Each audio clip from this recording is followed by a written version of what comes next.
Fəhlə getirdi. Az fəhlə gəlmişdi də, qurban olum. Usta gəlmişdi. Usta gəldi buranı remont elədi. Kantlarını vurdu, polo elədi. 3 gün işlədi.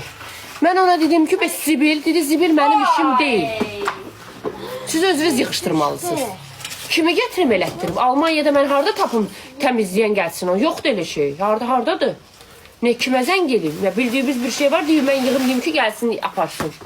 Kim var? Bu torpaqları bunlara atmaq üçün. Yer belə zibil yeri yoxdur.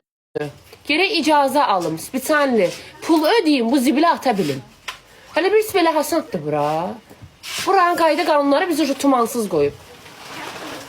Ağır qaldırmayayım, olmaz sənə. Sürtürəm, baxın, qaldırmıram ki. Yəni sürüşdürürəm. Merve şeyleri daha çok kötü.